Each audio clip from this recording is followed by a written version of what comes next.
여신 니kke. 잘 가.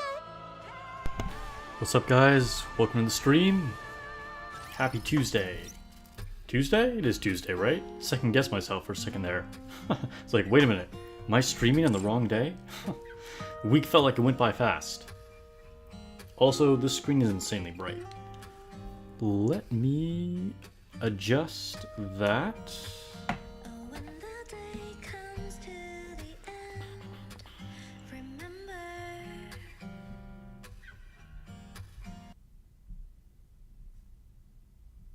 Okay.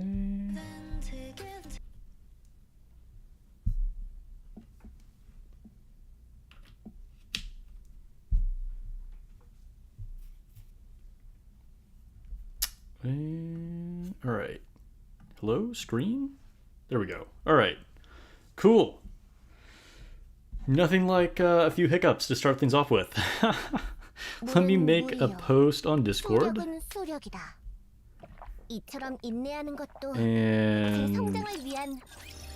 the glitch where there's no music. So I'm gonna go back to the lobby and see if that fixed it. There we go, there we go. Alright, so post on Discord. Alright. General.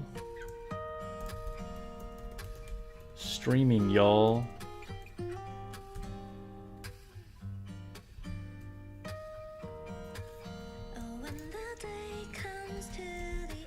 At everyone. Send now. Cool.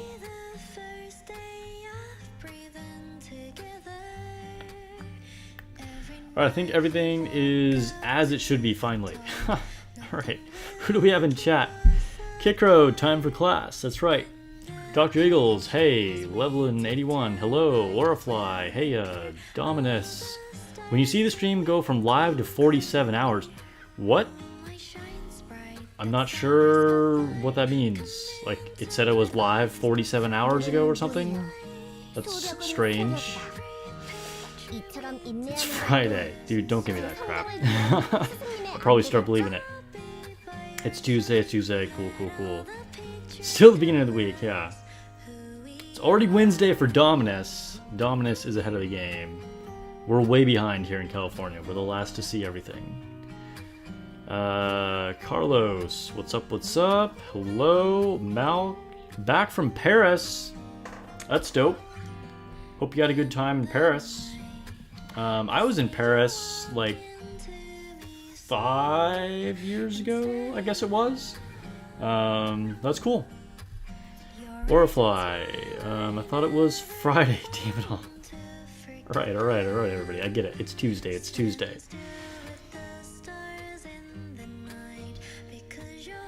How's everybody doing? Doing well? Oh, you were on the other... Okay, you were on the scheduled stream that's, like, for later in the week. I got you. I see why it said 47 hours. Cool.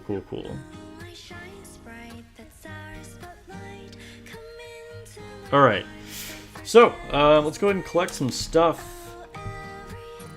We're kind of in a little bit of a lull in that, like, you know, day before update, current event is wrapping up. Especially if you forgot to play Nikke yesterday, like a certain someone. So, yeah, just gonna collect some resources here. It's a bit of a chill day. Pick up any, like, relics that I happen to miss that I haven't picked up on the event. Go through all our dailies, of course. Talk about Ayn a little bit. I put a skill analysis video of her earlier this morning. She was stronger than I expected her to be. I mean, like, I don't know what I was expecting, but her kit actually looks pretty good. And I kind of want to talk about, like, difficulty in video games, just some thoughts I've been having in general. I also just finished my run with Elden Ring over the weekend. Beat every single boss, and kind of wanted to talk a little bit about that. Do you bring home some baguettes? Yeah, all they eat in Paris is baguettes, right?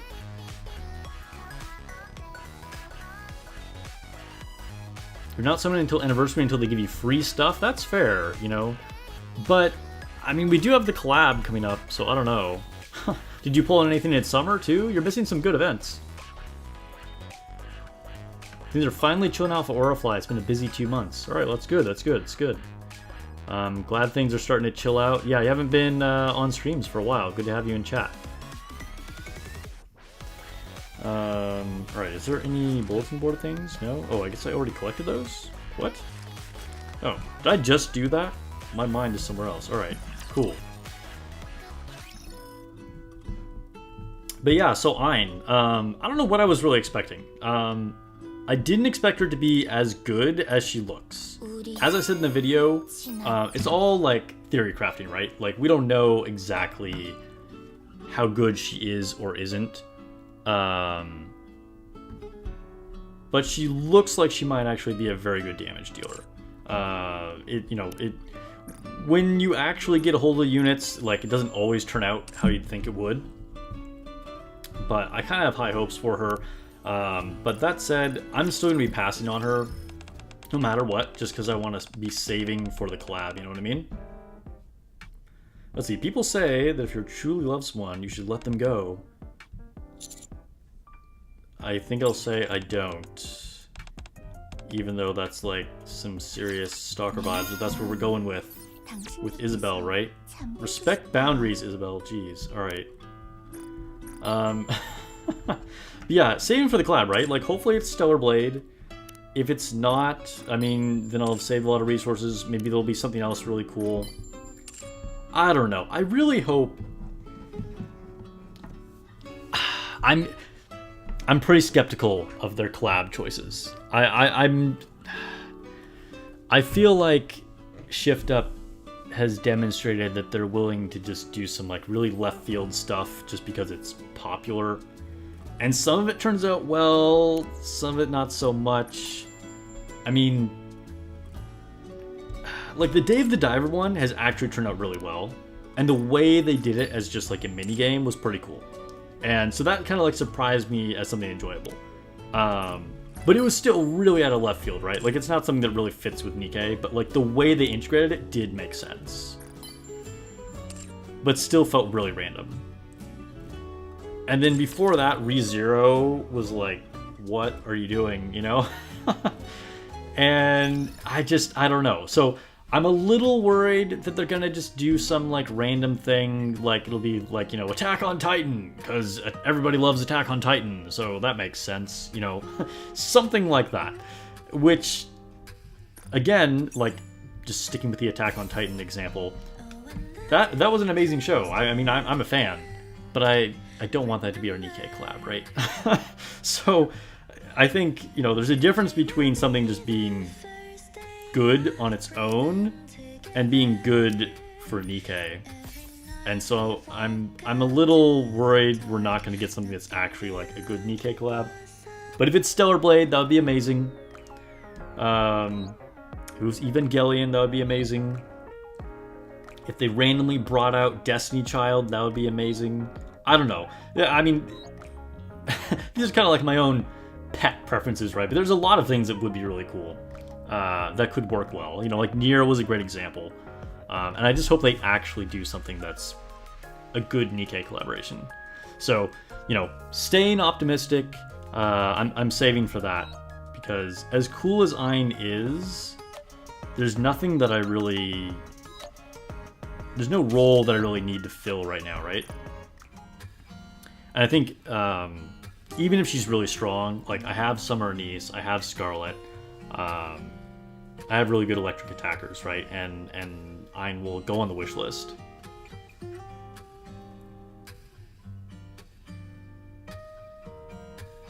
Horrifly says, maybe it's an unpopular opinion, but you kind of hope it isn't Stellar Blade. Feels like that might have better time closer to its release. I mean, just because you think like it wouldn't be financially successful? I mean, I would really like to see Eve and Taki in Nikke. I mean, it would have made more sense if it came out when ReZero did, but I still think that like they should definitely do Stellar Blade.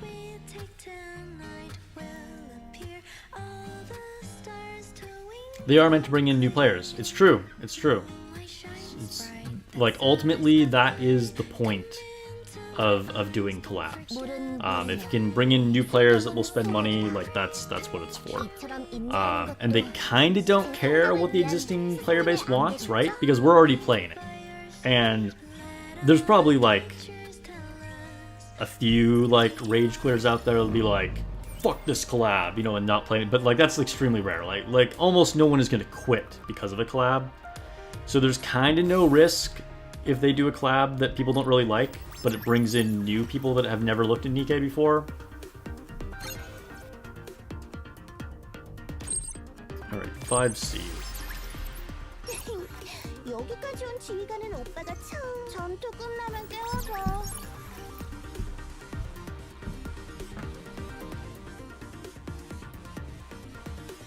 I think it's like, honestly, I think it's very hard to guess what the collab will be.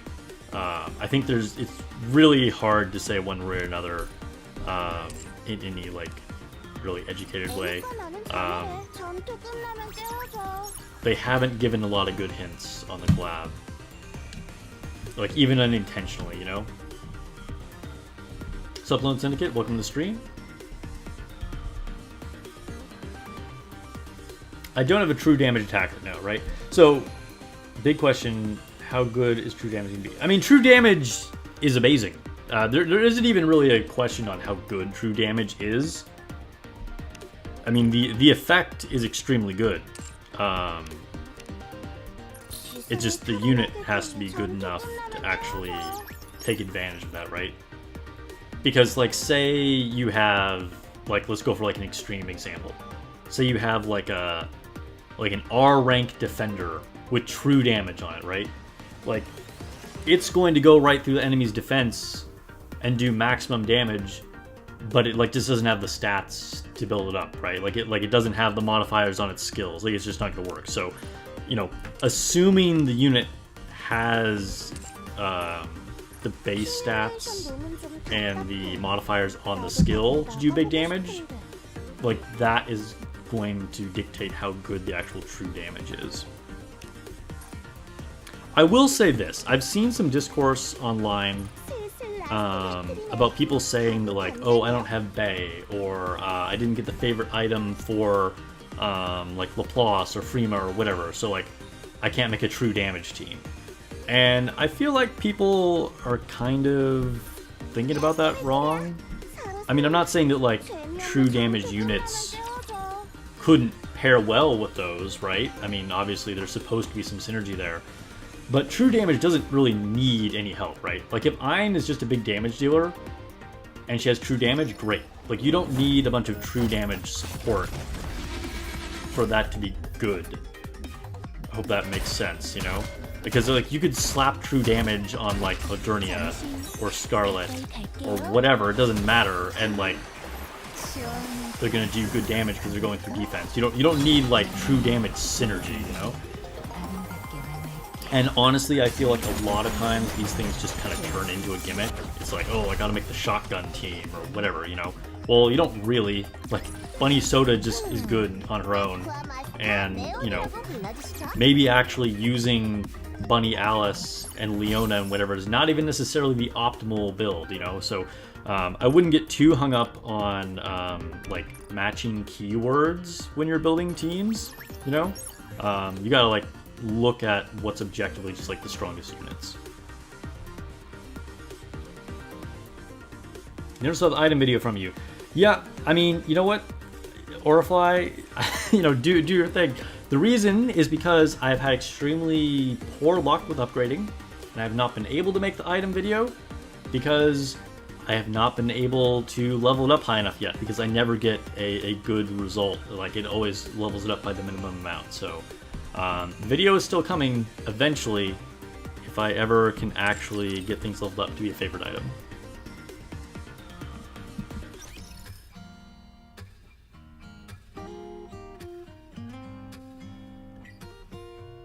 You wonder how much damage you will get out of Ayn if you paired her with Summerniece, Frima, and Nexia. Yeah, I mean, who knows? I mean, I think the whole thing is you're using Frima and Exia, right? Like, this is my point. Like, I'm not saying that would be bad, but chances are I'd be willing to bet it's going to be lower overall damage than if you just used better units without worrying about like all this true damage synergy, you know?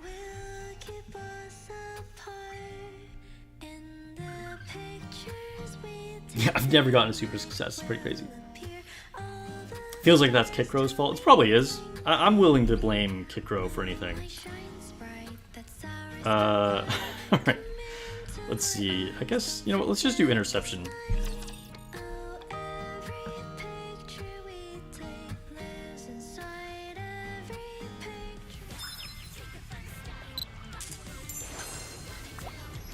I did not mean to go here. Let's back out a second. Interception.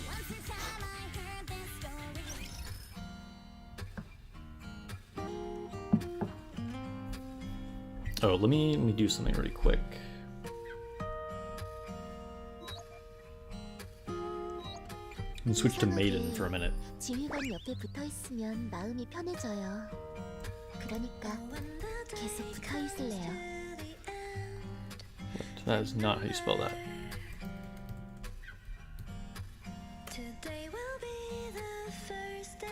There we go. Dang, someone on Discord posted a pretty spicy Summer Dorothy. Oh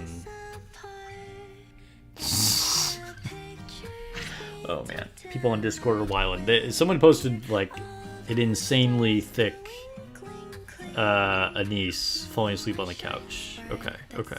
Getting distracted here.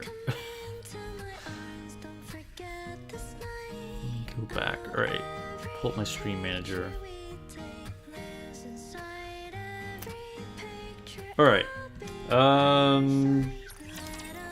Let's try to do interception, right? Yeah.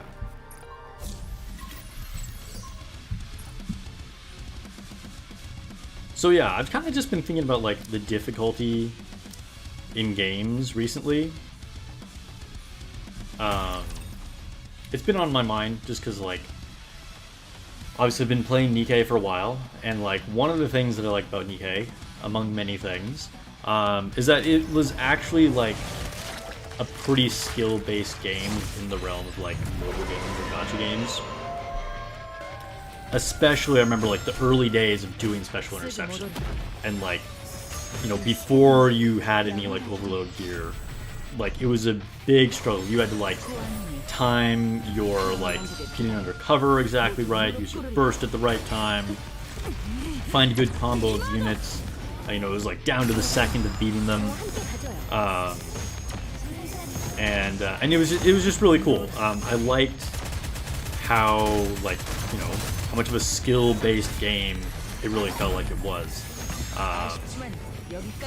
and it still is like in certain game modes. But I feel like a lot of PvE content has kind of lost that at this point from my account, and that's kind of, you know, shifted to competitiveness like in raids, which is like a different type of difficulty, right?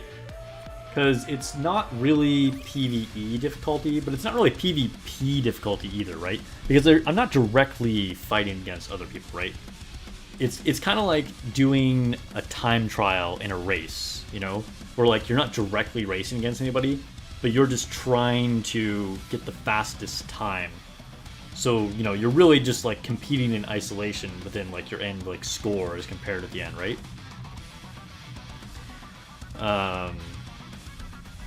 Do a quick battle, see if we can get anything. A defender helmet, okay. Sure. So like just sort of the way the game is challenging has kind of changed, which is kind of interesting.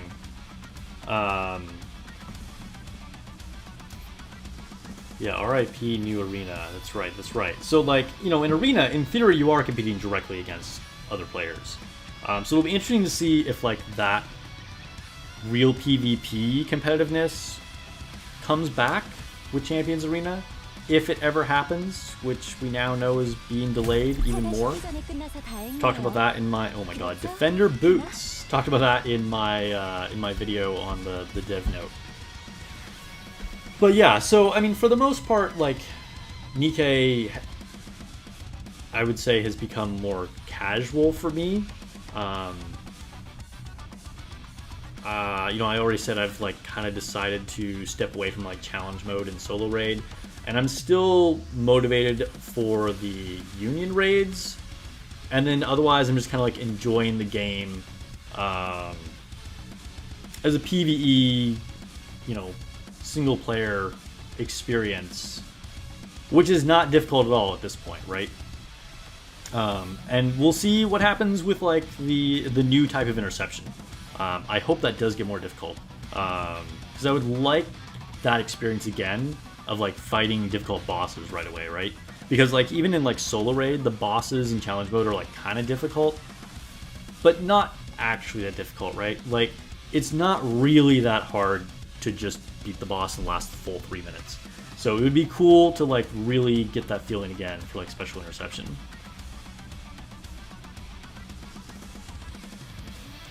Yeah, it's become a little more casual for some of you guys too. Focusing on some other games. Yeah, so like speaking of focusing on other games, I've been playing a lot of Elden Ring lately. And that's like not something that I'll probably ever stream.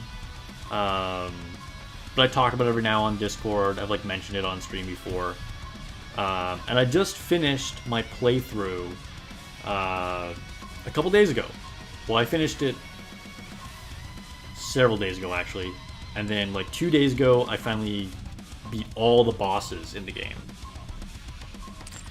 And Elden Ring, just sort of like the general online opinion of it, is it's like a really hard game, right? You know, it's like, oh, From Software makes like the hardest games ever.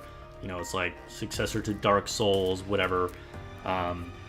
You know, there's like a bunch of like videos of people being like, is the game too hard? You know, is this like gatekeeping or whatever? Did FromSoft have made it easier or whatever? And so it was kind of like really built up as this like extremely difficult game,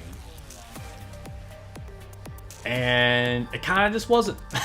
Like, am I gonna play the DLC, Sparks? Yes, I will play the DLC.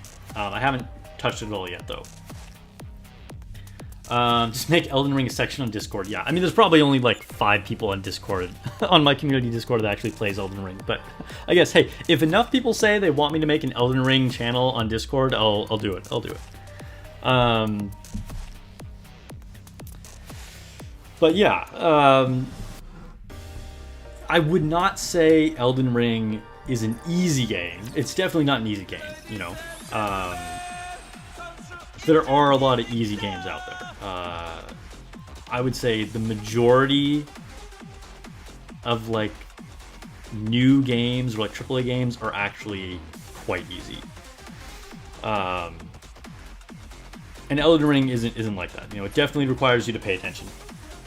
But it's kind of just like, you know, you just pay attention, you know. And it was harder for me at the very beginning because, you know, like any game, you're kind of getting used to just how things work, you know. And you just don't have as many tools available to you initially. But once I kind of like settled into it, there wasn't really a whole lot of challenge. And then it was making me think of Stellar Blade, which I had also played a ton of, just, you know, like a couple months ago. And, you know, I really enjoyed the challenge of that game. And I think when I was playing Stellar Blade, that kind of like started shifting my focus of like really putting in like hardcore effort into a game, like away from Nikke. And again, this is not saying that I'm tired of Nikke or that I'm gonna like stop playing Nikke or streaming Nikke or whatever. That's not true at all. But just sort of like being really competitive or like tackling difficult things, you know. My focus was like going to Stellar Blade. And so I did a lot of comparing of Stellar Blade to Elden Ring as I was going through it. And I feel like Stellar Blade is significantly maybe that's being a little too much of an exaggeration. Stellar Blade was more of a challenge, okay? I won't put any other additional qualifiers or like exaggerations on there, but it was definitely more of a difficult challenge than Elden Ring. And I think, you know, a lot of people, when they're going through Elden Ring, they have all these like checkboxes to be like, this is the right way to play, right? And essentially all that just turns into doing challenge runs, right? But that doesn't mean the game is hard. Like, you choosing to do a challenge run doesn't mean the game is hard, you know? Like, I don't know if Iron Commander is in chat right now. He watches streams pretty often. He's another content creator. Go check his channel out. He does Nikke challenge runs where he uses only R-ranked Nikkes, okay? And that is extremely hard to pass things like Special Interception with only R Nikkes, right? But that is not representative of the actual difficulty of Nikke, right? Like, he's self-imposed like a restriction on himself to do a challenge run and make something really difficult. But that doesn't mean Nikke is like an extremely difficult game, right? So same thing with like Elden Ring. Like, you know, just because you decided that you're going to only level strength and you're not going to allow yourself to do summons, or you go in as a wretch, or, you know, like, you can only parry things, or whatever it is that you're doing, like, that's just like you making up a challenge run, you know, to like make the game difficult when it isn't really, you know. Yeah, or like doing no hit runs in games, and those things are cool, you know. But it doesn't really, you know, it doesn't have anything to do with the actual difficulty of the game. Is what I'm saying here, right? I should pick another opponent. But yeah, so like, I don't know.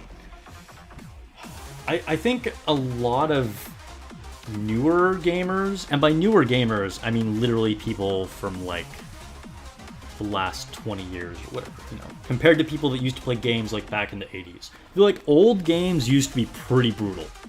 And then there was kind of like a shift to modern game design that just made everything like much, much more forgiving, you know? And this was just kind of like any genre of game. They've become, you know, more user-friendly, less punishing. Everything is just like a little bit easier about everything, you know what I mean? And some of those things were like just due to the technology that was there, right? Yeah, like Dominus says, like, there were no saves, right? Like, so back in the day, like, you couldn't save your game, so that was just like inherently made anything hard. Even if the game wasn't crazy hard, like one mistake and then you're just like, well, that's it. You know, no saves, you start over, right? Yeah, Ninja Gaiden. So that's a really standout game. Ninja Gaiden is from, is that like early 2000s or the like late 90s? I don't know. But that was held up as like the most difficult game of the era, right? But it was kind of like an unusual game because games were already getting much more easy by that point. I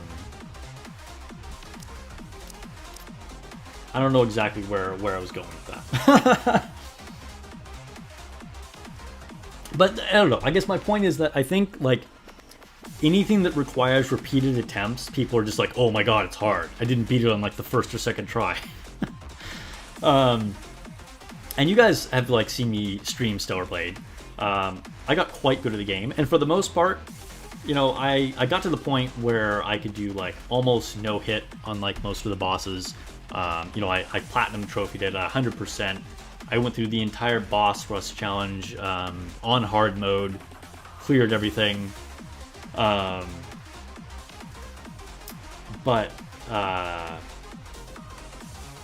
you know, it took a while to get to that point, right? Like I remember the first time I was fighting the unidentified Natiba on hard mode, I died repeatedly for like an entire hour, okay? And like, this just never happened with any boss on Elden Ring. It just didn't offer the same level of challenge. So anyway, overall, I really enjoyed my experience with Elden Ring. It was a ton of fun. The open world is amazing. The world building, the lore is so cool. It was, you know, combat, I want to say in general was actually a little mid. It wasn't as satisfying as some other games, but it's pretty good. I'd say a little bit above average. But yeah. So anyway, I think maybe I just like I want to talk about like maybe my top 10 most difficult bosses on Elden Ring. And we'll keep going through like our dailies here on Nikke. And I think this list, for anybody who has played Elden Ring, this list might be very surprising or unusual. And I guess I'll give you like a little bit of background on like how I played the game beyond what I've already said. So I started as a Confessor class, which is kind of a like faith strength user that uses a sword and a shield. The more I played the game, the more I started to lean into faith rather than strength. I also focused on a little bit of arcane.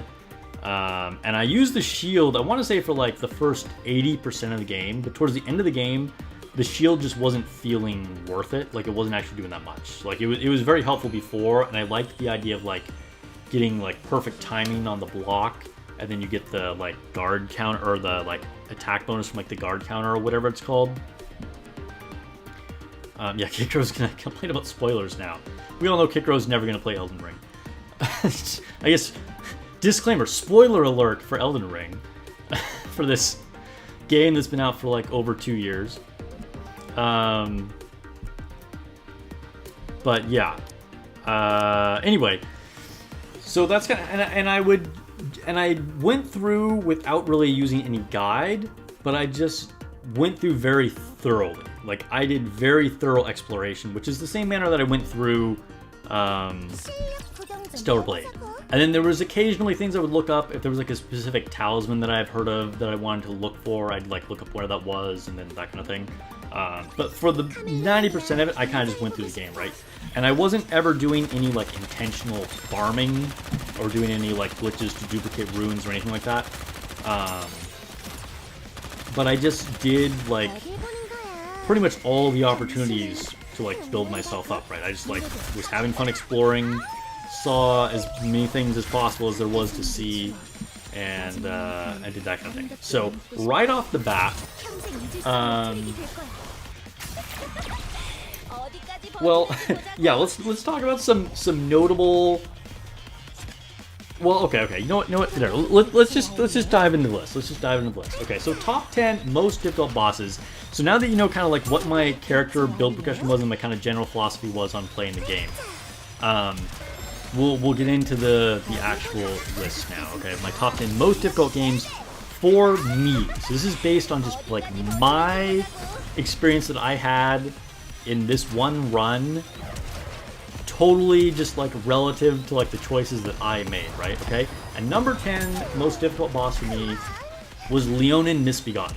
Okay, now Leonin Misbegotten is a hyper aggressive boss with a giant sword that just does not let up, and he was really hard because he was actually the second boss that I ever beat. Okay, the very first boss was the Beastman of Far Missoula. That's like right at the like very beginning of the game, right?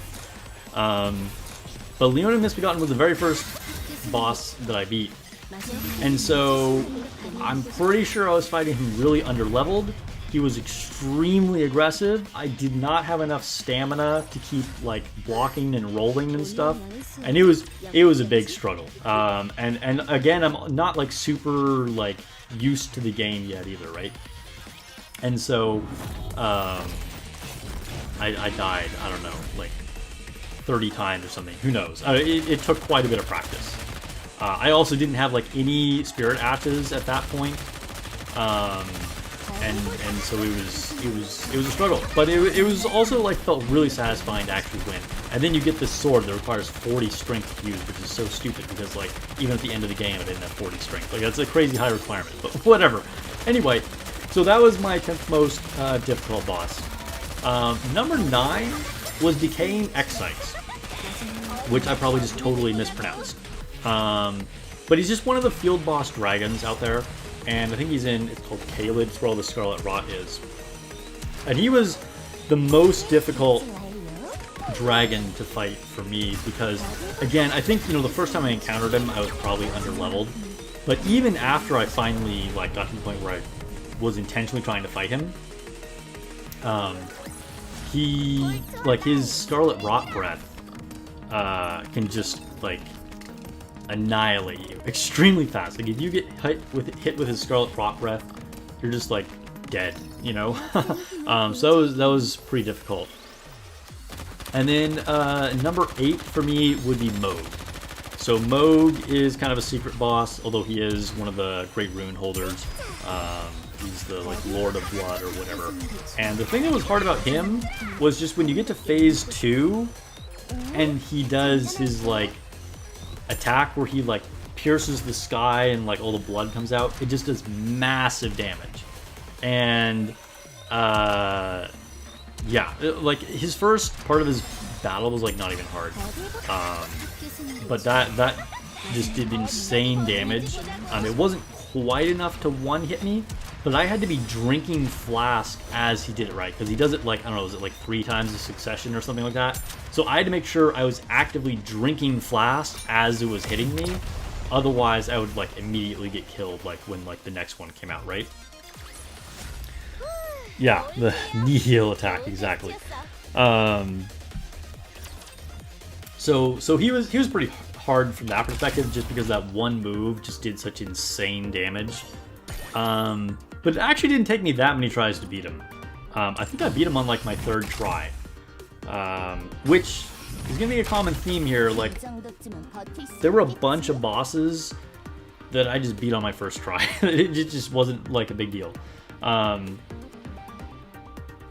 And again, I'm not saying this to like brag or say I'm some kind of like god gamer. I was just like using the tools the game gave me, and I was just like exploring, so I was like at a decent level pretty much every time. Number 7 would be Renala, Queen of the Full Moon. And this one, I want to say, was more a result of just the stupid Site of Grace placement before her that required you to like run for 5 minutes every time you wanted to retry her and like dodge a bunch of crap and wait for an elevator, and it was just like the dumbest thing. It wouldn't spawn you right outside the boss room like it does for most places. It was ridiculous. And so there was no way to just like quickly get practice with her, you know, on repeated deaths.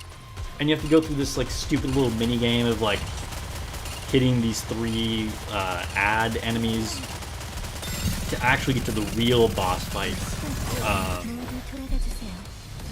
which is technically her phase 2. Anyway, so like the first part is just a joke, and then I died to her a lot because of her summons. She would summon like a giant dragon or a pack of wolves or whatever, and like I found out just being aggressive with her was the best way to go. But when she'd summon something really big, then I'd try and like run around until the summon disappeared. It turned out that was the wrong way to go. I eventually beat her simply by just keeping the pressure on. Even when she summoned something really big and scary, just ignore it, just keep hitting her, and like I just beat her that way. So yeah, difficult, but honestly I feel like if I went back and played her again, probably wouldn't actually be that difficult. Alright, number 6, Horalu, slash Godfrey First Elden Lord. I swear, when he turns into Horalu, he's like some like WWE reject. He has such a goofy fighting style, it cracked me up. And he was hard. He was definitely hard. I ended up using the spirit summons. I think it's Latena is how you pronounce her name. It's like the lady that just like kneels down and uses a bow. So she would just kind of get like frequent, consistent chip damage against him. and Horalu was like constantly chasing me around, trying to like throw me in the air, right? So he kind of ignored her, and so that's kind of how I ended up beating him eventually. One common criticism of that fight that I've seen people say is that his attacks are like way too delayed, and it's super hard to like get the timing right of dodging. And I don't really understand that criticism, because the longer he's like winding up to do an attack, like it just gives you more of an opportunity to punish him, right? Like you just get in your hits. Well, he's like taking forever to actually like stomp his foot or whatever, and you can like get in some good whacks and then dodge. I could see his timing being really annoying if you were trying to do like a no-hit run, right? Because then you just gotta make sure you get like every single dodge timed perfectly. But normally, you know, I feel like that just gives you more opportunities to like get some attacks in while he's like standing there being a doofus before he like lets his attack go. But yeah, kind of difficult. Anyway, number 5 would be Commander Nile. He's a guy that you fight, I want to say it's in the snowy area by the Land of the Giants. Maybe I'm remembering wrong where that was. I think it is, though. And he has these 2 Banished Knight like spirit summons that he brings with him, and that's really hard. That's really hard.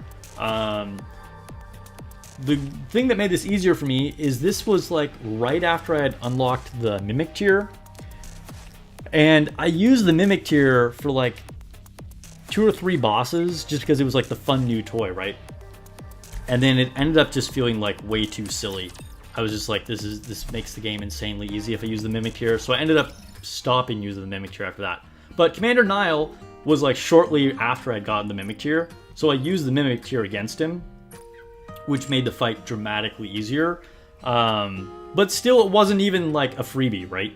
Like, the fact that he has 2 guys that he has helping him was just crazy.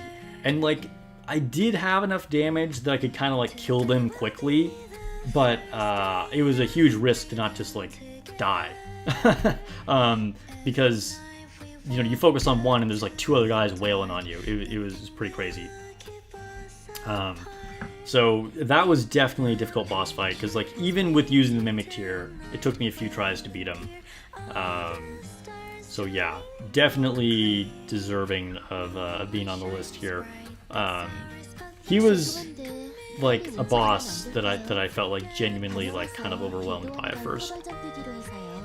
All right, number 4. Crucible Knight Ordovis, and it's a fight that you fight at the end of one of those dungeons or like catacombs or whatever, and then it's 2 Crucible Knights, and the Crucible Knights are like pretty difficult fights even when you just find like one random one like wandering around. They're very powerful enemies. But I also finished that dungeon when I was relatively underleveled, and I just got like obliterated. Like I was doing like hardly any damage. There was no way for me to like quickly take out one and then focus on one at a time or something. It was ridiculous. So I ended up just kind of putting them on hold, and I eventually came back to them. And I think I used the Spirit Summon Flow for them. I used Flow for a lot of my fights. Most of the fights where I used a Spirit Summon, it was either Flow or Latenna. They were kind of my favorite ones that I used. I don't know, like, for whatever reason, but... so yeah, but they were definitely a difficult one. Because, like, one of them is really aggressive, they're pretty durable, their attacks are, like, really big. So it was definitely a difficult fight, but when you beat them, you get the Ordovis' Greatsword, which is a weapon that I used for quite a while, which was pretty cool. What's up, Lazy Boy? Welcome to the stream. So yeah, really, really, really difficult fight. Again, I think part of it was that I was a little underleveled the first time I found them, but still. And I think, like, it's just any of the boss fights where there's multiple enemies are just inherently a lot harder. It's you know, hard to actually be hitting one where you're not getting like destroyed by the other one, right? There is a notable dual boss fight that we'll talk about towards the end of the list. You guys probably know what I'm referring to. Anyway, number 3. We're getting to top 3. Now, top 3 here, I would say, are the only bosses that were legit really difficult, where I had to try like upwards of a dozen times. These 3 bosses, you know, challenged me on a level where I actually felt like, okay, you know, I've got to like evaluate my strategy, maybe change up my build or my equipment, you know, prepared to like die repeatedly, learn their movesets, stuff like that, you know what I mean? And number 3 is the Elden Beast, which I think might surprise some people, because I feel like a lot of people don't think the Elden Beast is all that hard. And you fight it immediately after fighting Radagon. It's basically a 2-phase fight, although technically they're different bosses, but you have to fight them together. And I would usually like blitz through Radagon like really fast. I would only have to use like a couple healing flasks. And then I get to the Elden Beast, and I would just like run around forever trying to catch up to it, and it would always try and stay like 100 yards away from me. Dude, there's a relic right here, right? Here we go. Alright, I was like, where is it? The thing is orange, should be popping up. And it was just so annoying, because it was always like way too far away. And then like eventually it just is killing me with like something, because it's doing these like super long reaching attacks, and it's like wearing me down. And, you know, I'd use a spirit summons, but usually it wasn't even that relevant. Like, I even tried the Mimic Cure against it a couple times, but it was actually bad. Like, Mimic Cure was not good against Elden Beast, because he never caught up to Elden Beast anyway, and he would just, like, die anyway. It didn't matter. So, like, spirit summons in general kind of just, like, were useless against the Elden Beast. And I'm trying to find this last relic, guys. I'm trying to find this last relic. But anyway, so it just took a long time. One of the things that actually helped me against the Elden Beast is I realized there was a talisman that greatly reduced holy damage, which definitely helped. That was one thing. Like I said, these last 3 ones where I actually had to think about like changing my gear and build to beat them better. Ooh, I think it's there. It's there. It's there. It's on the dock. So yeah, that was my experience with the Elden Beast. I want to say it probably took me, you know, 12 to 15 tries or so to beat it. It was pretty hard. Okay, number 2. Number 2 is, I guess, kind of like a mid-game boss. And I think I initially tried to fight him under level, okay? And it was Elemer of the Briar. This guy was so difficult. What's up, Black Ace? Welcome to the stream. Eddie, what's up? What's up? Judgment, welcome everybody in chat. It was brutal. Like, and this was one boss that actually had me questioning, like, okay, maybe I have been underestimating this game.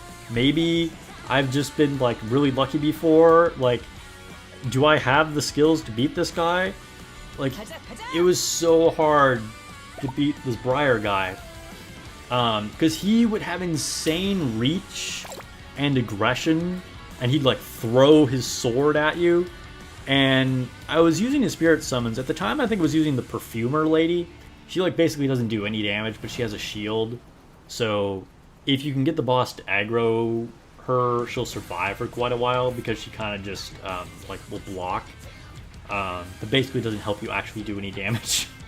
But I was using her, and I ended up, like, equipping a totally different sword that I normally didn't use. One that had a heavy attack that had piercing damage, because I looked it up and he was weak to piercing damage. And he was apparently weak to magic which I had like a 0 intelligence build, so I had like no like sorceries or anything. But I ended up equipping some kind of magic Ash of War on the sword that could do pierce damage, which was still like really not optimal because it scaled off my intelligence stat and it was like very, very low. But it was still like anything was going to help me. Trying to do some fishing here. But yeah, so it was a really rough fight. And, you know, I kind of, like, learned the timing of his attacks, when it was appropriate to, like, roll towards him or, like, try and, like, circle around him. Stuff like that. Really had to learn a lot to do that one. But it was cool. It really felt like I had done something when I beat him. And again, I think I was under-leveled because I just remember feeling like I'm just doing such little damage. I'm doing such little damage. And then like focusing on his actual weaknesses with the pierce and the magic damage, you know, is what finally got me there. Let's go ahead and buy a little bit of bait.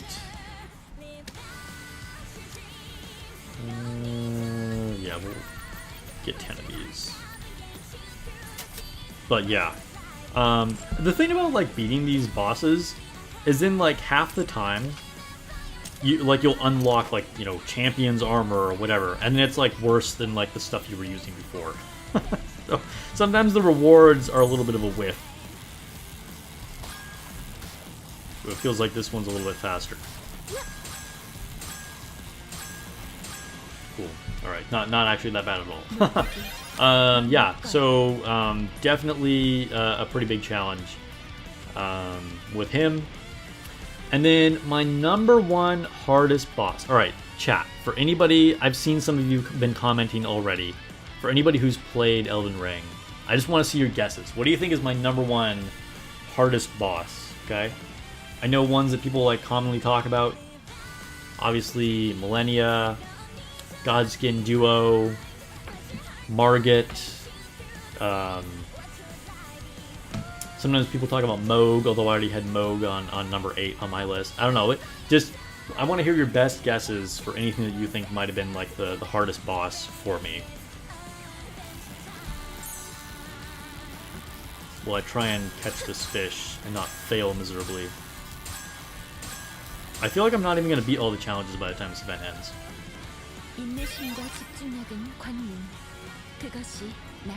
Can you have a hint? A hint? A hint?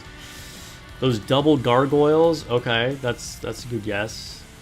Okay, so I will give you a hint. It was not the double gargoyles. So the double gargoyles are also a boss that I fought right after getting the Mimic Tear. I think that was actually the very first boss that I fought after getting the Mimic Tear. And so I was like, let's try this out. And then it was like not a problem at all. I think I did still die to them the very first time. But I think I beat them on my second try because of that. But I bet they would be difficult.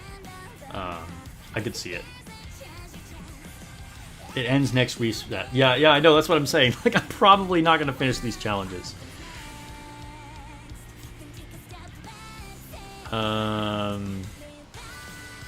Godfrey. Godfrey was already on my list as number 6.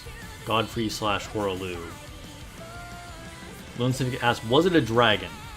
It was not a dragon. One of my favorite fights was Placidusax, or Placidosix, or however his name is supposed to be pronounced. I've heard so many people say it differently online.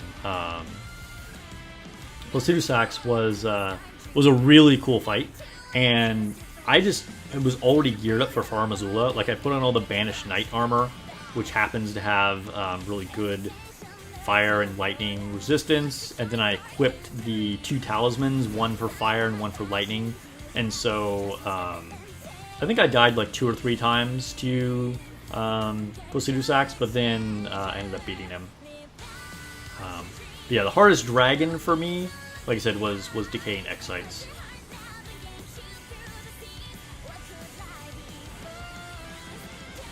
Eddie guesses that the #1 hardest boss for me was Malakath. Yes, you were right. It was Malakath. Yo, Malakath is legit insane. Like, I don't know how many times I died to him. Malakath, even, you know, so like, Elmer of the Briar and Elden Beast, like I said, I died to many times, you know, like, especially Elmer of the Briar, but Malakath, I don't know. I spent several hours trying to beat Malakath. Bro was insane. Like, his mobility, like, he's just so fast, and just, like, his attacks just are so rapid and so powerful. It was absolutely nuts. Another fight also that I feel like Spirit Summons kind of just don't even make a difference, because he moves around so quickly, and, like, in 3D space, too. Like, he's jumping up and hanging from things and whatever. And so he would just, like, annihilate anything that I summoned, like, really quickly. How I ended up beating him was, one, maxing out as much, like, holy resistance as I could. And physical damage resistance. And just using one of those giant pillars in the arena. Like, I tried to keep him on the opposite side of the pillar, like, at all times. It ended up being a really long fight when I finally beat him, because I just, like, keep him on the opposite side of the pillar as long as I could until he'd finally, like, sort of, like, finish, like, a combo that he was doing, and then I'd, like, run around and, like, poke him, like, twice, and then try and get back to the other side of the pillar, and he'd be, like, going nuts and, like, chasing me around, and then, like, finally, again, he'd, like, finish something, and I'd, like, poke him, and then, like, run around on the other side of the pillar, and it was, like, we're playing, like, this stupid game of tag, and that was how I finally beat him. I had the Blasphemous Fang item, which you can use to parry his abilities, but I never got the timing right on that. Like, I would parry it occasionally, but, like, most of the time I just felt like it was way too risky, because I just, like, wasn't good enough to do that correctly.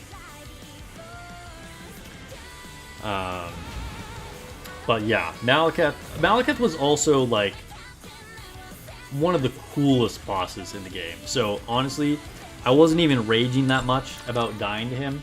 I also think he's one of the most sympathetic characters. Like, I feel like we're the bad guy. Like, we should not have been killing Malakath. And it was so depressing, because we've been, like, helping him throughout the game. More spoilers, sorry, Kit Crow. You've been, like, helping him through the whole game. And then you, like, walk into this room in Farum Azula, and you can just, like, hear the betrayal in his voice, and, like, the surprise. He's like, Tarnished, what are you doing here? Like, he's like, what? Like, like, it's so sad. He's already been, like, totally betrayed by America, who's, like, condemned him to, like, an eternity of suffering, and then we're just like, ha, we're not your friend either. Here to, like, steal your lunch. It's pretty sad. But he's a really badass enemy. And I ended up using his armor to finish out the game with. Even though it's kind of like this armor is pretty mid. But I just used like his full suit of armor, but with the Knight's Cavalry helm. And that's how I finished off the game. And fought all the rest of the bosses. Although there's only like 3 other bosses at that point. You've seen a video of someone fighting Malakath with his speed increased by 4. Holy crap. Can we beat when Malakath glitched and fell through the map? Yeah, okay. I mean, I don't know how you could possibly beat him at 4 times speed. That would be absolutely insane. Dominus says, I love Dark Souls and Elden Ring and Bloodborne's lore and world building, but you can't play them. You know, that's totally fair. And, you know, if you just don't enjoy it, you just don't enjoy it. But I would say, like, just have some patience, you know, just kind of like understand that it's going to be a different experience than your other action-adventure games. And sort of like once you get into the rhythm, I think you'll find that the game actually gets way easier.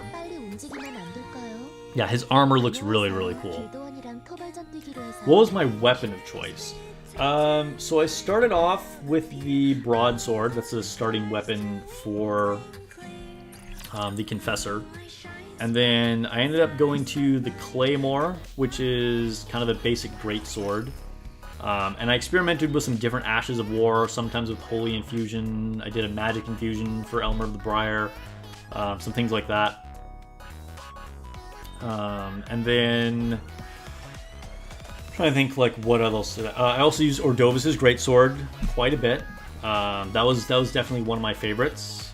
I briefly used the greatsword, not the greatsword weapon type, but one called the greatsword. It's actually a colossal weapon. I think it's supposed to be a nod to Guts from. Oh, geez, why can't I think of the name of the anime now, or a manga? But I'm sure you guys know what I'm talking about. Berserk. There we go. Finally came to me. So I used that for a little while. Like I said, I did use shields for quite a while.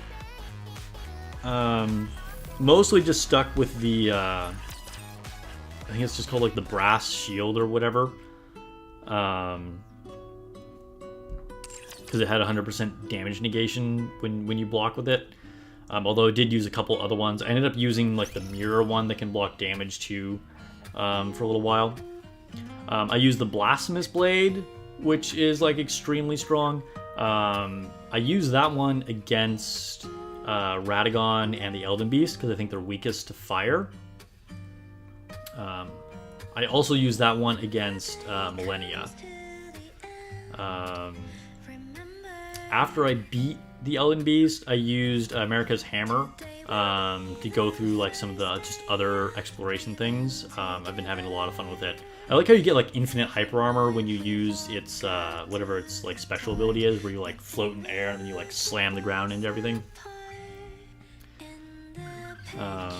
So yeah, pretty cool.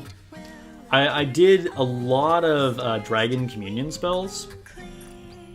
So I used a lot of like whatever the like Dragon's Maw is, Rotten Breath, Theodorix's Magma, Glintstone Breath, a lot of the Dragon Communion spells. I also like Malekith's incantation, where you kind of like use his sword attack, but like not actually using his weapon. Dragon's Lightning, Lightning Bolt, things like that. Oh, also, what is it, Golden Vow or whatever it is that like gives you like a buff. I heard that one of the best buffs in the game was Flame Grant Me Strength. I never found it, so I never used that in the entire game. But I did use the like Golden Vow thing. Oh, I got a cat. All right, that's cool. All right, guys, let's see if I get another Pilgrim Attacker gear. Will I? No. Okay, that's cool. That's cool. That's cool. But yeah, so a couple honorable mentions about some other things that were hard. The Knights Cavalry. So the Knights Cavalry was another boss. Was the second boss that I beat, which is debatable if you actually call it a boss, I guess. But I beat it right after beating the Leonin Misbegotten. And it was definitely quite challenging. I hadn't gotten the hang of exactly like how to do horse combat yet, and they're really cool bosses. I ended up enjoying fighting them because there's several around on the map. They're kind of supposed to be a nod to like the Nazgul in Lord of the Rings, which was a really cool concept. I think there are 9 of them exactly to match it, I believe. And then another honorable mention would be to the Glintstone Dragon Smarog. He's the first dragon you fight to get the key, I think, to get into Raya Lucaria. Because I had never fought a dragon before. And so, like, learning the dragon's moveset and the best way to fight them was definitely challenging. It was pretty cool. Again, didn't mind dying to it because it was a badass dragon. So, you know, it was cool just to, like, keep fighting it. And I think that Elden Ring has some of the best dragon fights in any video game. Lone Syndicate said he got his final Pilgrim Attacker helmet and Small White now. All of her Pilgrim attacks are fully geared. Nice! Congrats! Glad you were able to finish out Small White. Gotta give any variation of Snow White the attention she deserves. Let's try a little bit of hard mode campaign. Another shout out, honorable mention to Radon. So I was using the summon signs on the ground, because again, I just felt like that was the way you were meant to fight him, right? So you like summon the like warrior pot guy and like Blythe or whatever his name is. There were like a couple random people you could summon to help you fight Radon. Like he was an interesting fight, but I feel like I did try once without summoning any of them, and he's so big and moves so rapidly. It's crazy to be able to like avoid his attacks. So I could see him being really, really difficult if you didn't use any of the summoning signs. And then another shout out to Margit the Fell Omen. Okay, so funny story about Margit. Margit is known to be like the most difficult first boss of any FromSoft game. Okay, people will say that he's like incredibly cheap. He's super hard. Is there any red dragons? Yeah. So like X-Ike's number 9 on my list is kind of a red dragon. He's like red and white. But yeah, Margit the Fell Omen, shout out to him because, like I said, he's just known for making people quit the game when they barely started. I've heard something like at least like 40 to 50% of players get to Margit and then they just like don't ever like play again. Funny thing for me, I got to Margit and just stomped his ass incredibly easily because the nature of the open world, okay? So I told you the first boss I ever beat was Leonin Misbegotten, right? For those of you guys that know the map of Elden Ring, basically, like, let's look at my screen here on Nikke. Let's say you start on the boobas right here, okay? This is like your beginning game spawning point. Right on that tie right there.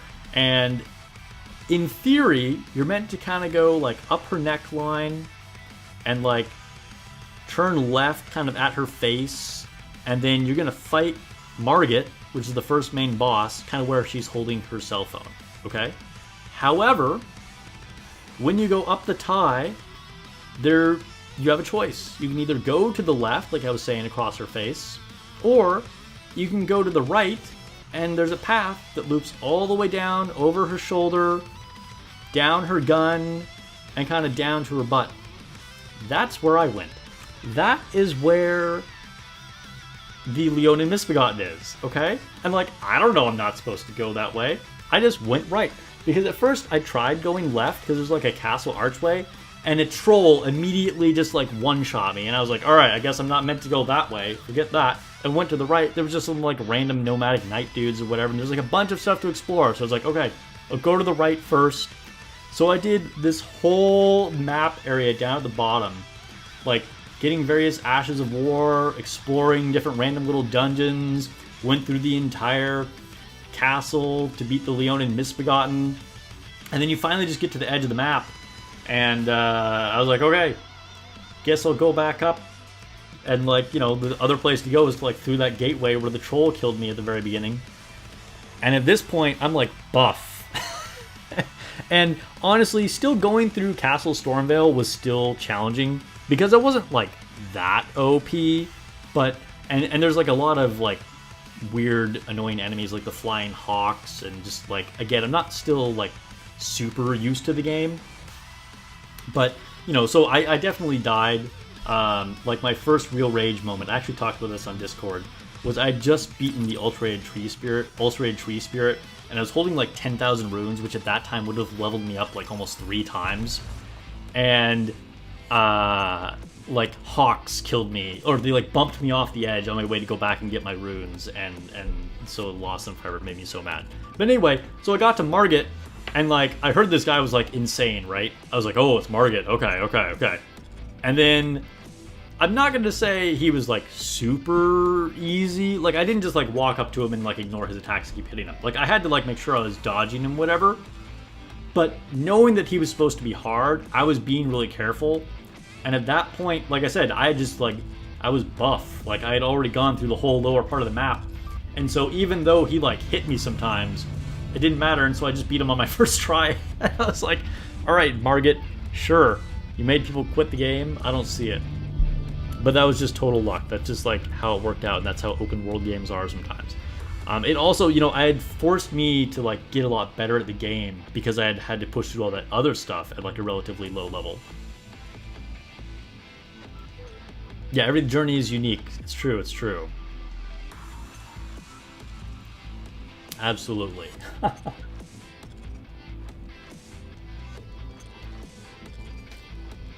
The other boss that everybody says is difficult is Millennia, right? And Millennia is supposed to be the hardest boss in, probably not including the DLC, but like the hardest boss in Elden Ring. Most people say she's the hardest boss From Software has ever made. Some people say she's the hardest boss of all time of games in general. Okay? I beat her on my second try. And again, I don't think this is because I'm like amazing, right? Like, the only other From Software game I've even played is Dark Souls 3. And you know, like I'm pretty good at games, I like to think, but you know, there are people out there that are a lot better and way more experienced. But again, I think the reason why people say Millennia is so hard is like one of two reasons. One, they're either doing a challenge run, right? They're like, oh, okay, well, I can't use sorceries, or I can't use spirit ashes, or, you know, I can't use whatever armor, or, you know, they're just like doing stupid stuff to like make it hard. Or two, alright, thanks for coming through, Orifly. It's good to see you again. I'll see you on raid night. Or two,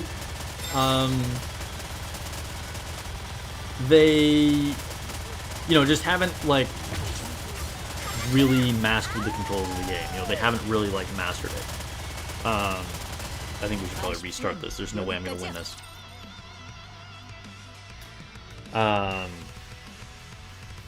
And you know, it's just simple stuff. So like when I fought Millennia, I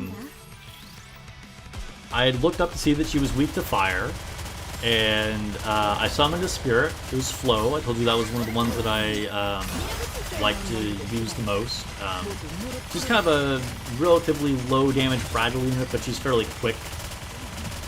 Moves around. Has like some kind of like curved sword or something.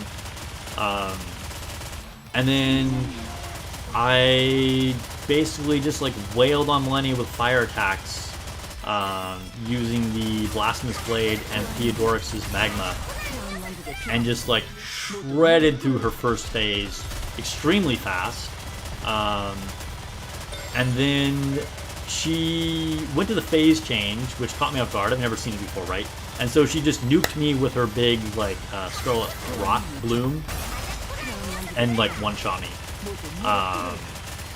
So I was like, all right, you got me. I didn't see that coming. So then I went in to fight her again.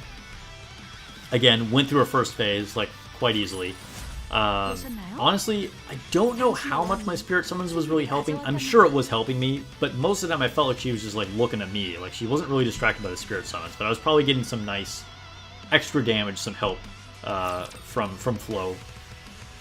So then when she went to her phase 2, I just like ran under the Scarlet Rot Bloom thing, so avoided that. And again, continued to just like wail on her with the Blasphemous Blade and Theodorix's Magma.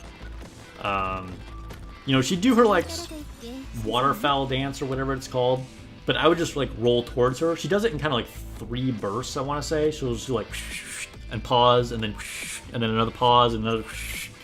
And so I would like roll towards her, turn around, roll towards her, turn around, roll towards her, and then usually like the last one would kind of like nick me, but it wasn't really that much damage. And yeah, beat her really quickly. I was honestly kind of disappointed,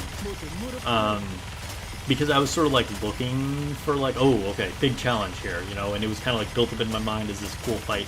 And, you know, thinking about my experience in like Stellar Blade of fighting like Elder Natiba on hard mode, or like the unidentified Natiba, you know, doing like the boss rush challenge, things like that, and like really having to like learn the boss and get things timed down correctly, and then that just like didn't happen with Millennia. I just, you know, I beat her on the second try, and so that was that. The real bosses of Elden Ring are the dogs. Dude, sometimes, okay, no joke. So like I died way more times in my playthrough of Elden Ring to just like random stuff out in the world than the bosses. You know, it just, because like you get worn down, or you know, you get like surrounded by a bunch of little enemies, whether it's like rats or dogs or like just a bunch of aggressive knights or whatever. You can totally just get like caught on stuff and die.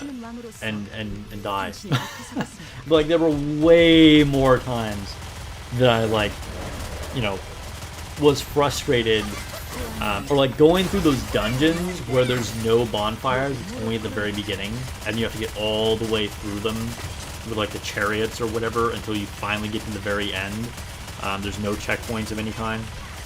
Those kind of things for me were way harder than the boss fights. You know, with the exception of a few things, you know, like Malakath or whatever, for the most part. But all that said, I enjoyed the exploration of Elden Ring more so than the actual combat. Because like I said, I feel like the combat is okay, but it's not like amazing. But just going through the world is incredible. It's so big. It's just so interesting. You really feel like you're lost in another like fantasy realm.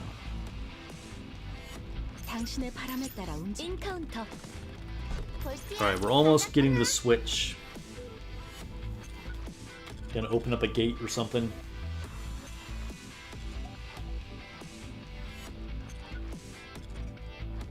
I think it says wait, she's weak to fire. As far as I know, I mean, I don't know. Again, I'm definitely not an expert. But I believe she's weak to fire. And I was still using Malakath's armor too when I fought her. Like again, just using armor that I thought looked cool. But she just didn't even ever like do much damage to me. Because she also, I found out that Millennia, like her stance gets broken really easily. Like, I'd hit her with like Theodorix's magma and then like a heavy attack, and she'd already be like slumped over, and then I could like do the thing where you stab her in the chest, and like, so it was really easy to just like interrupt her movement. And I feel like maybe that's where some people get caught out, where they're kind of like being too cautious. They're like afraid to just get wrecked by her. But I think if you just like get in her face and like dictate the flow of things, and like I said, you break her stance, it makes her not too much of a problem.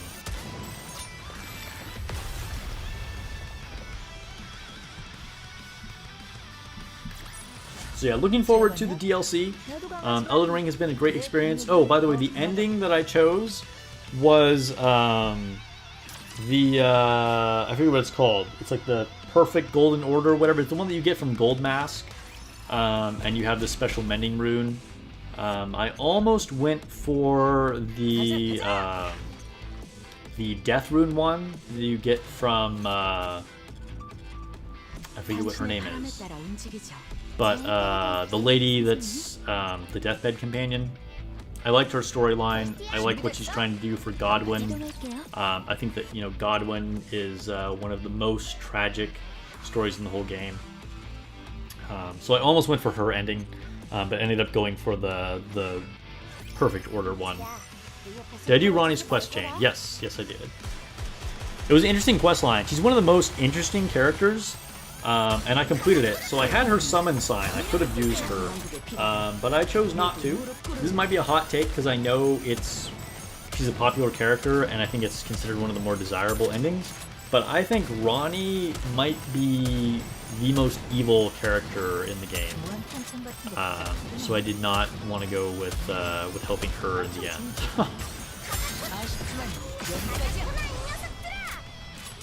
And depending on how much like you look into the lore, from my understanding, again, there's like a lot of discussion, a lot of ambiguous stuff in Elden Ring, but most of the terrible stuff that's happening was all like Ronnie's fault. Like Ronnie It's like condemned her half-brother this like eternity of like undead torture, soulless existence. Indirectly then caused like, you know, extreme mental trauma of her mother, the current god. Kind of stepmother, kind of how you look at that. Which then caused the shattering and like a war between all the demigods that just like plunged the world into complete disaster. Millions of just like random peasants, whatever, are now living on in death, and you know, just like totally fucked the world, all because she, you know, didn't want to be manipulated by the two fingers. Which, to be fair, hey, she wanted to control her own destiny. Again, a very interesting, cool character, but I think was a very selfish, evil character. You got the Elden Lord ending on your first playthrough. Elden Lord ending as in... So I've looked up all the endings now at this point. As in like the standard Age of Fractures one. If you ever go back and play it, you're going to go for the Frenzy Flame ending. Yeah, so I think that's what I'm going to do another playthrough. Because I've decided that I think I want to platinum Elden Ring, just like I did with Stellar Blade. Stellar Blade was my first ever platinum trophy game.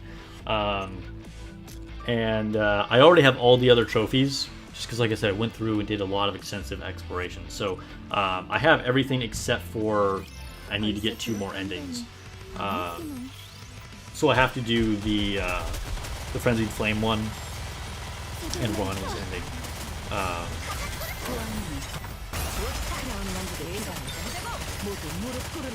So yeah, Frenzied Flame might be my next one. I looked up how you got that. Again, like afterwards I kind of like looked up a bunch of stuff, right? Like after I looked up the game, after I finished the game. And there were like a couple of like of the legendary sorceries I didn't have. I'd missed like one of the legendary Ashes of War or whatever, so I went back to make sure I got those trophies as well. But anyway, so I looked up the endings, and like the Frenzied Flame one, I'm like, how are you supposed to know to do this? So like after you beat the like alternate version of Moog down in like the dungeons, then you're supposed to know to just like randomly hit this wall and it opens up a secret passageway to find the 3 fingers. I'm like, what? Like, who would ever be intentionally doing this? That must have been crazy for the first person that actually discovered that. I should try Code Vein. What's that game like?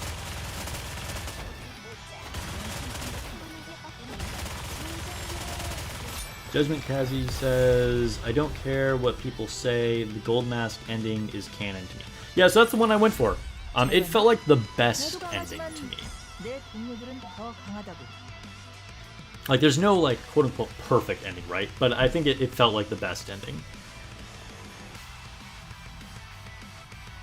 Golly says, people have been hitting random walls since Dark Souls 1. Yeah, so this is probably, like, really ingrained in, the, like, FromSoft vets to, like, do this kind of stuff. But that's cool. It's cool that, like, there's so many hidden stuff. I mean, the game is so deep. Have I checked out Demon Souls? I have not. I mean, I've seen it, but I have not played it. Like, so the only other one I'd played before this was Dark Souls 3, which I actually never even finished. I don't remember if, like, I was stuck on something and then I just kind of, like, lost interest or something. I don't know. It was kind of a point in my life where I was, like, barely playing video games, so maybe I just, like, ended up not having time. Demon Souls is pretty easy, but you think it's one of the best games. Dang, if it's one of their best, so they peaked. Like, they made, because it's their first one, right? So they made Demon Souls, and then they just, like, didn't improve after that.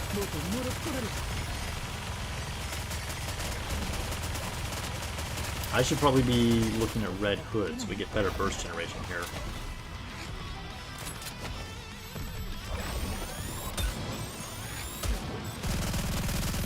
Yeah, I think I'm probably going to do one more playthrough, and then I'll probably do the DLC, and then I might do a 3rd playthrough just to, like, finally get that last ending.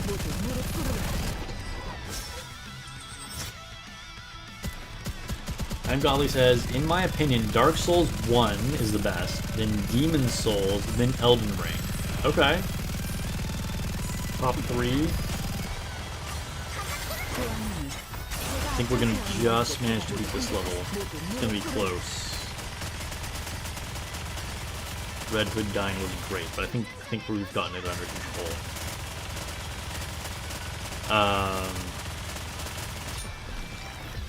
So it sounds like you definitely like some of the old ones. Dark Souls 1, Demon Souls, and then the newest one, Elden Ring. I mean, Elden Ring, I feel like is probably... I mean, I've heard various criticisms of it, which are valid that I've heard.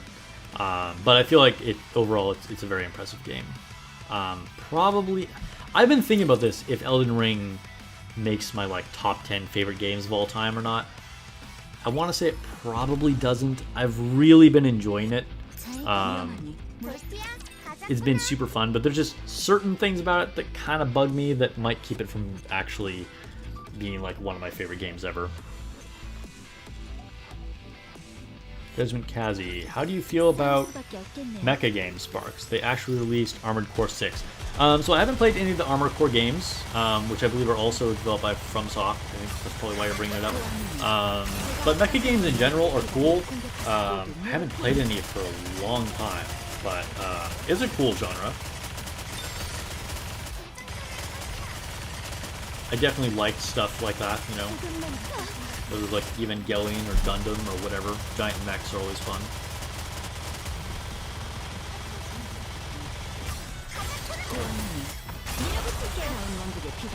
Wow, okay. Just died there from not paying attention, I think.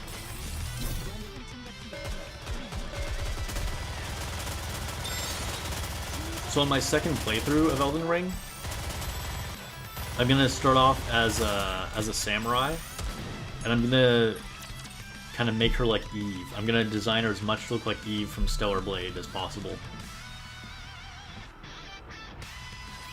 Because I basically didn't touch katanas at all, and I hear they're very, very good. So I'll try and go for like a quick, like, dexterity, nimble build, and like never put a helmet on her so we can like see her face and whatever, and try and go through the game that way.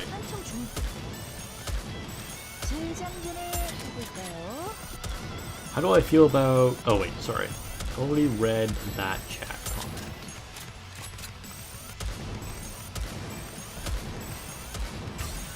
So yeah, circling back to Nikke. I'm hoping to get some of that like PvE challenge from like the new interception mode when that finally comes out. Which I guess is going to be about 2 months from now, I want to say. So yeah, looking forward to that. In the meantime, like I said, we'll be putting effort on these Union raids and just enjoying the story and the beautiful Nikkes.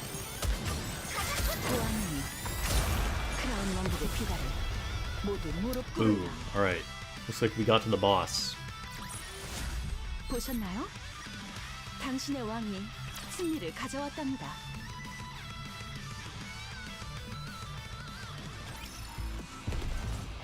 잘 따라갈게, 선생님. I guess I've already found all the relics, so I don't need to look for anything. Okay, so if I'm fighting a boss... I don't know what this boss is. I don't know, we'll try this team.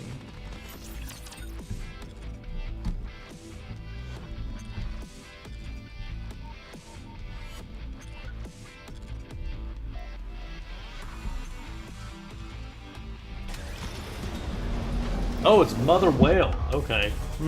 Well, we'll see if I'm strong enough to beat this. Also, this is not really an ideal Mother Whale team. Okay.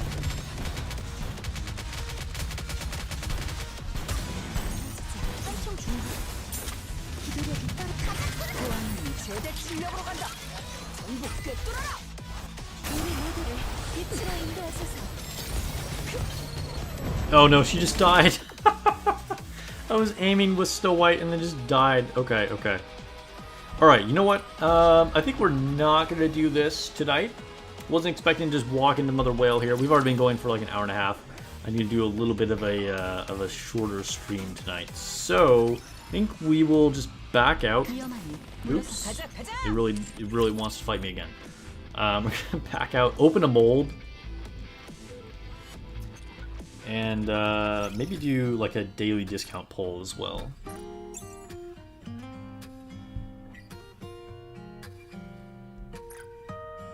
All right, we'll see if we get. Oh, I'll open these.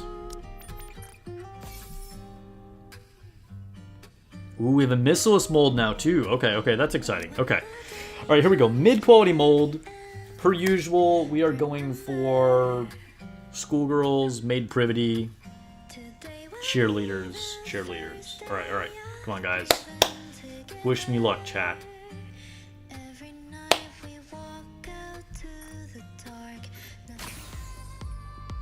Aria, I mean, okay, it's an SSR. I'll take it from a mid-quality mold. It is what it is. I guess we'll wrap it up here. All right, guys. Thanks for hanging out.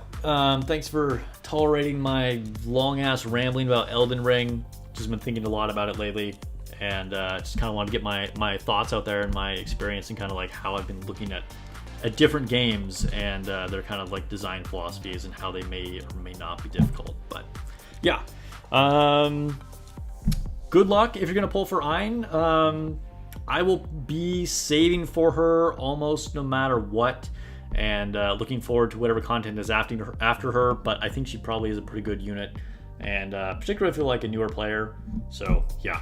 Alright guys, hope you have a good night, good morning, good afternoon, wherever you guys are at in the world, and I will see you guys in the next video or stream.